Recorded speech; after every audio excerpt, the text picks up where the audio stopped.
Hey, so today, the 14th of September, I'm gonna go over what we're doing this week. So we are introducing a new assignment. These are called DERPs, or Daily Reading Practice. That's what they stand for. So some of you may have seen this already in Canvas. I'm gonna just put them on our recordings and what we miss, okay? So I'm gonna move those to here, this page that you're on right now, watching these videos. This assignment, I'm gonna go through, we kind of take it a day at a time, so this is what it looks like. So we have this little close reading paper, which I have posted underneath this day and as the close reading PDF. So if you want to look at this, it says this breaks down what close reading is and how we're gonna go about that, because that's really what we're trying to do with this daily reading practice is close read, so that we can get a little bit more practice and dig a little bit deeper into what we're reading.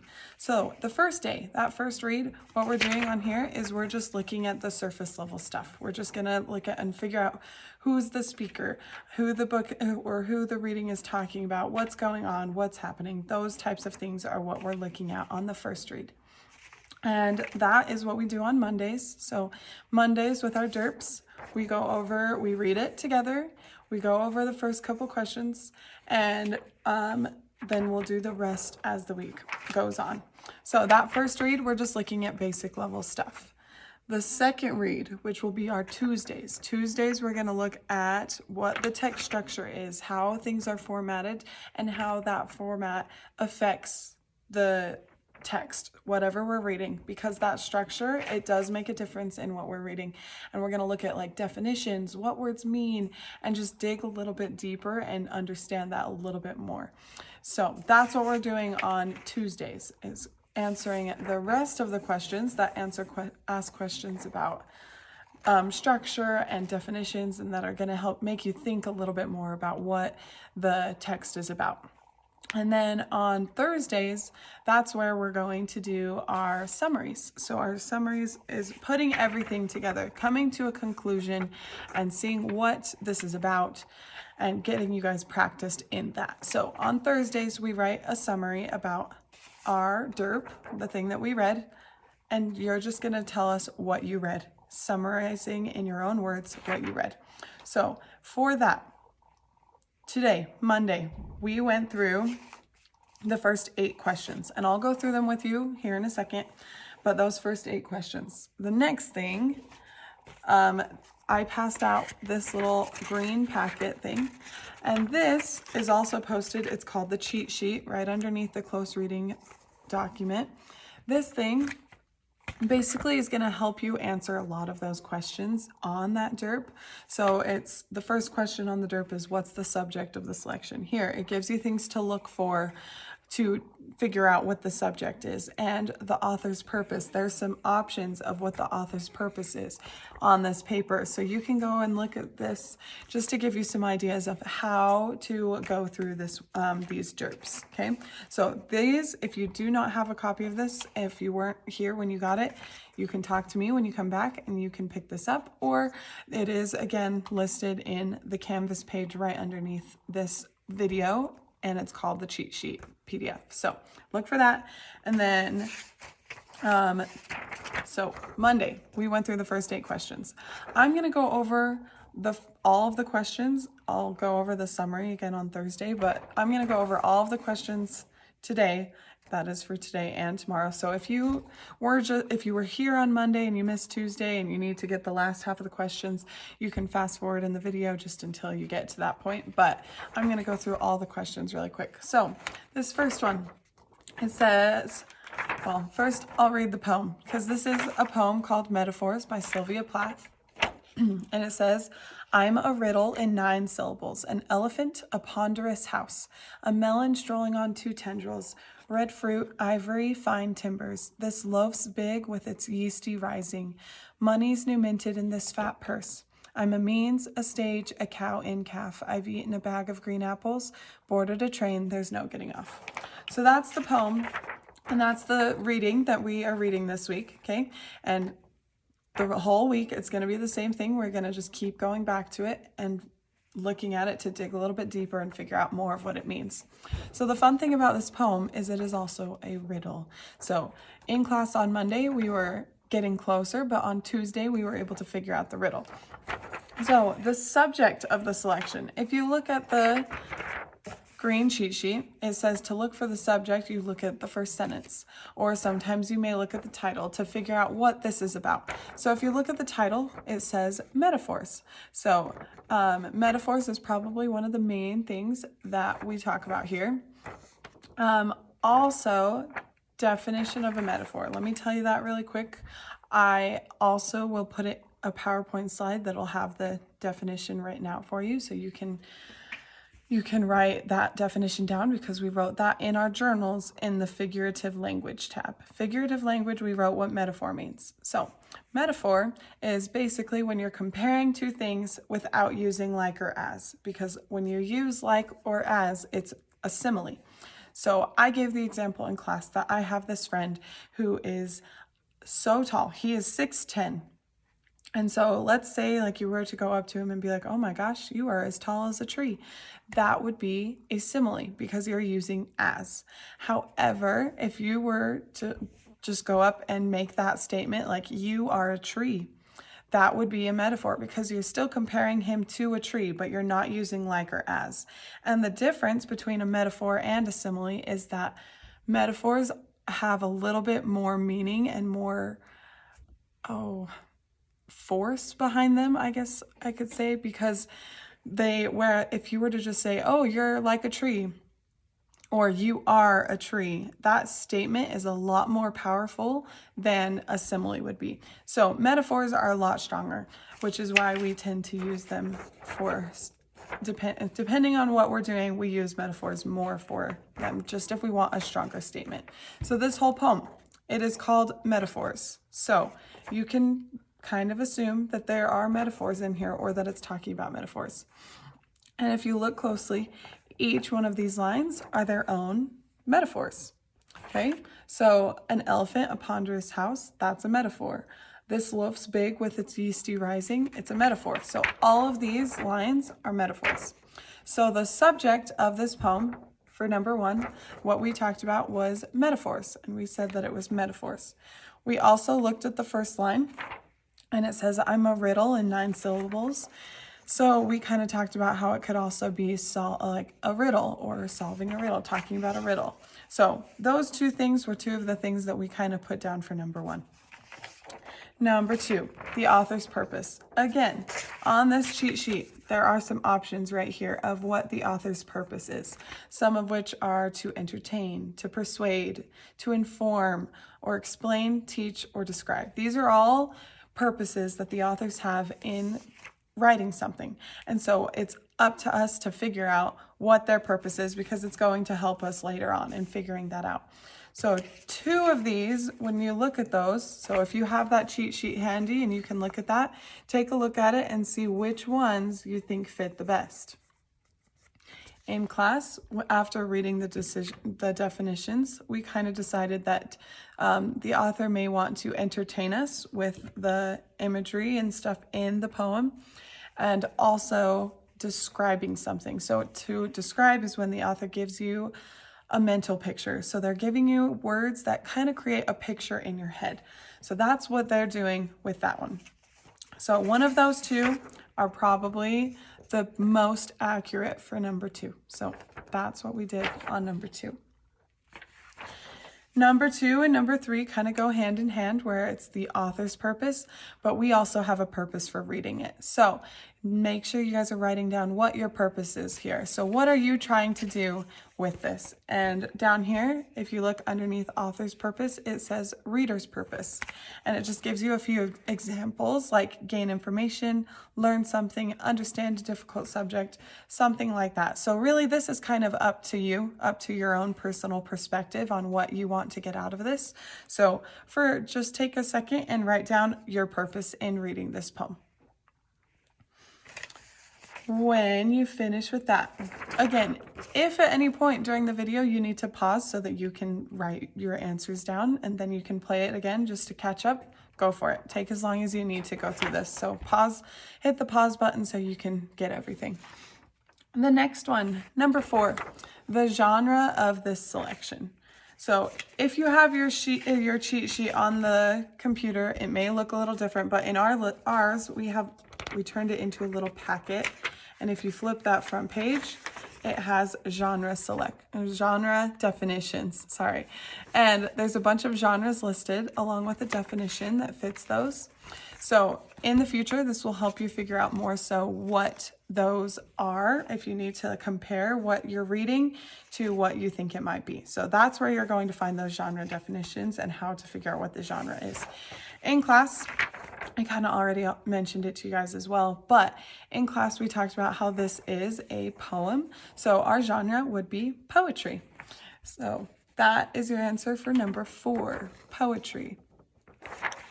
Number 5, this selection is written in blank person point of view. So there are multiple different perspectives on text, right? But this one, if you look at that first word in the poem, it says I'm. So, and it says it a few more times throughout, but when you use I, or you're talking about yourself, that is called first person. That's first person point of view. If you were talking about somebody else, like say you were telling a story about a friend, that would be second person point of view. There's a bunch of other ones, but for now, we're just going to look at this one and how it's, because it says I'm, it is first person point of view. The 6th question. The word ponderous means. So this is where we're starting to get a little bit deeper and digging a little bit deeper into our reading and trying to look at those words and look at the structure to help us figure out what this means, okay? So ponderous, the word ponderous. If you look at the word, try and think about what your first thought is on that word. And even if you look at the poem, the word is in the line an elephant, a ponderous house. So if that's a metaphor and it is comparing a ponderous house to an elephant, when you think of elephant, what do you think of? Like, what describes an elephant? Some answers that people said in class were like big and heavy, large, things like that, right? So ponderous, if you're comparing ponderous to an elephant, it may be that it's big, it's huge, it's heavy, something like that. So those are some definitions that you could put down for ponderous. Tendrils. For number 7, this is where we went into what a tendril is. So it's kind of interesting with this. The line that it says is a melon strolling on 2 tendrils. So this creates a little bit of imagery. And a melon could simply be a watermelon, cantaloupe, honeydew, some sort of large fruit, right?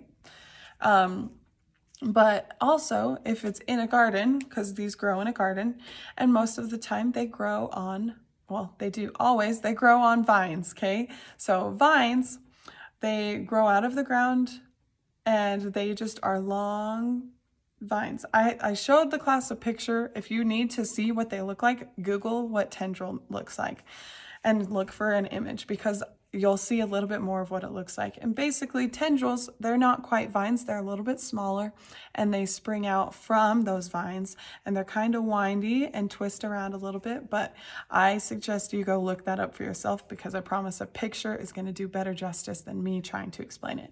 So look up what a tendril is, and then from that picture and try and describe what you think that is, okay?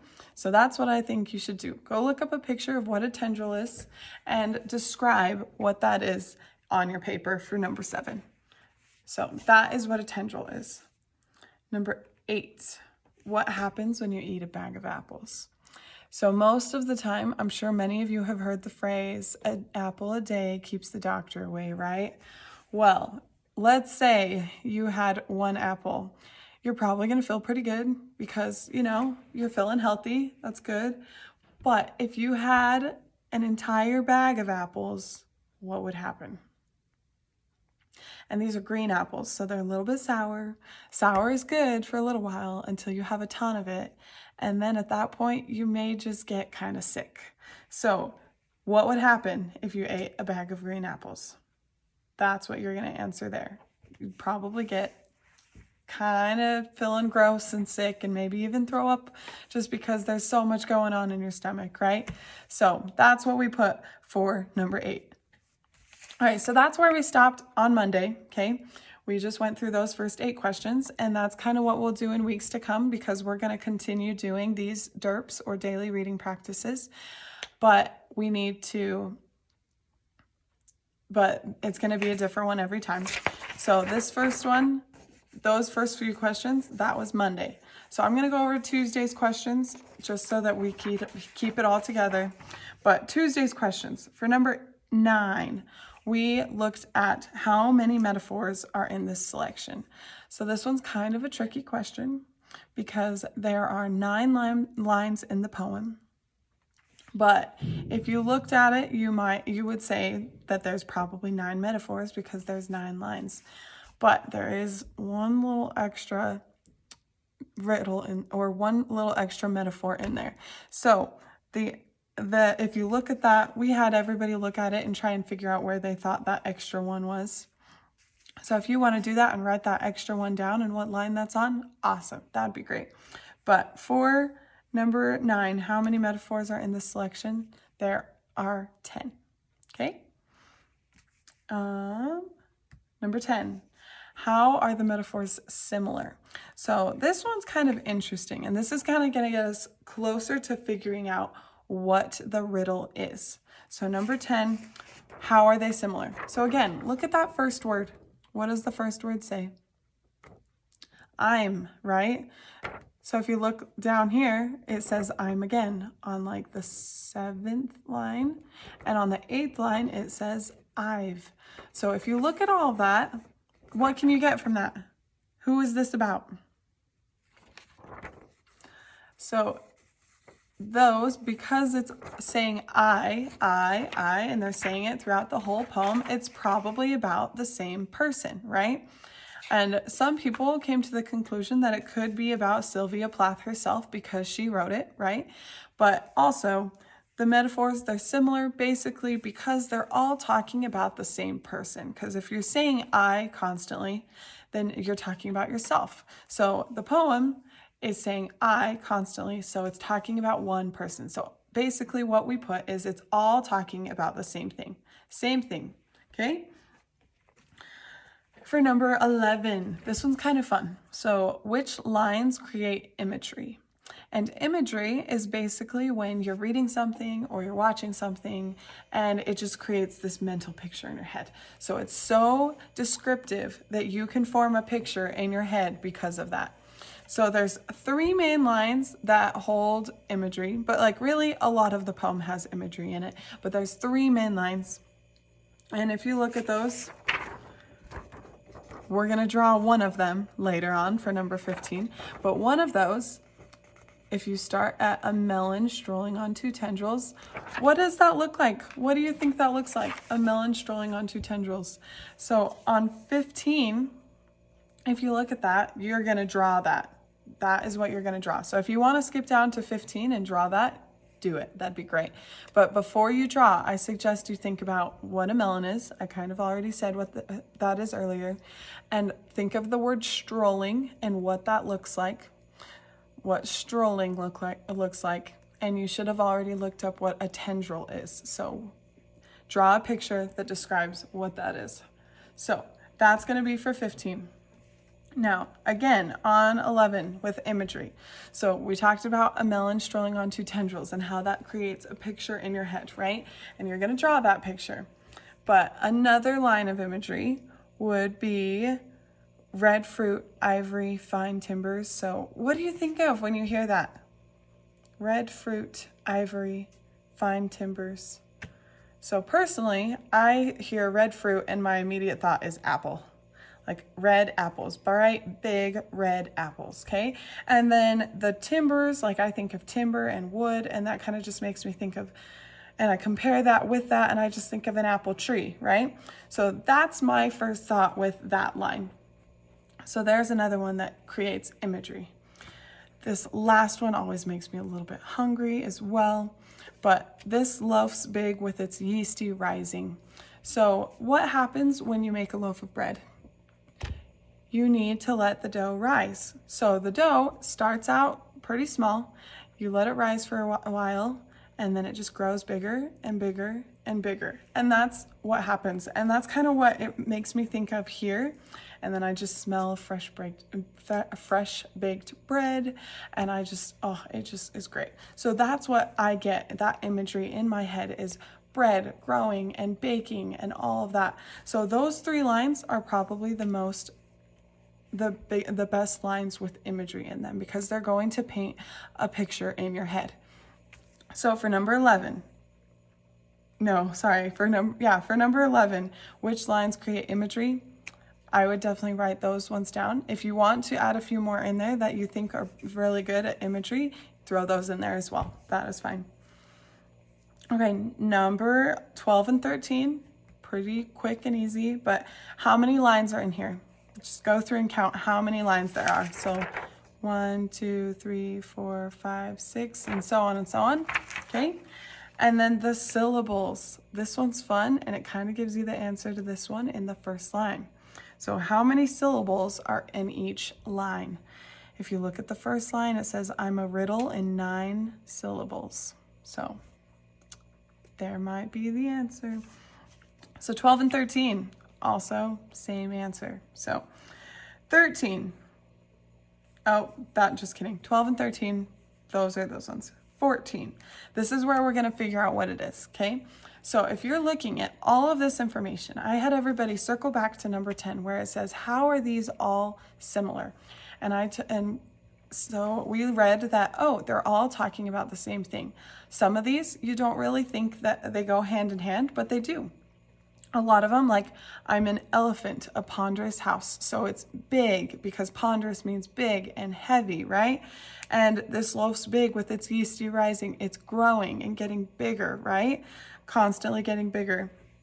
And this money's new minted in this fat purse.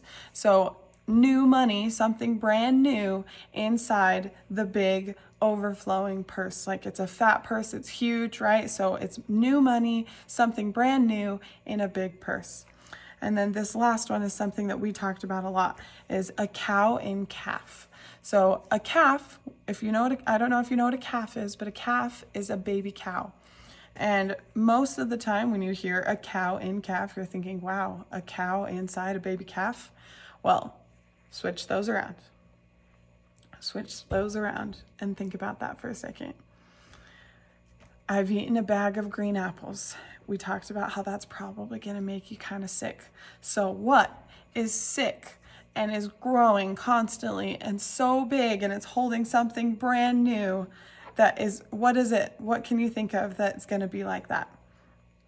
So this part, it's okay if you don't totally get it at this point, but read through everything again. If you don't quite get it yet, pause the video, read through everything again. Try and put that all together in your head, okay? Try and read through all of your answers again and try and figure that out. There is a significance to the number 9, because that's how many syllables, that's how many lines there are. There is a significance to that. And once we figure it out, you can go back and you can see how significant all of that is. So after you paused the video, you should have paused the video, but to think about it if you did not get it. But if you did, number 14, I can infer that the speaker is, and you probably would have come up with something close to pregnant. So the speaker is a pregnant person or a pregnant woman. So if you look back at some of those metaphors, like an elephant, a ponderous house, so this pregnant person just feels big and heavy, right? And money's new minted in this fat purse. So the pregnant person just feels fat and big and huge, but they're carrying something new and like brand new inside of it, right? I've eaten a bag of green apples. They're probably sick all the time. This loaf's big with its yeasty rising started off small, and then it just got bigger and bigger and bigger as the baby grew inside them, right? And there's 9 syllables and 9 lines because there are 9 months in pregnancy. So all of these things are basically saying and showing you that the speaker is a pregnant person. So that is Mondays and Tuesdays openers. That's what we went through. So Thursday, I'll do another video for Thursday talking about the summary. But for now, answer those questions. And then if you guys have any more questions or you guys want to talk a little bit more about the riddle with me, email me, or when you come back to class, let me know what you think. So thank you guys. See ya.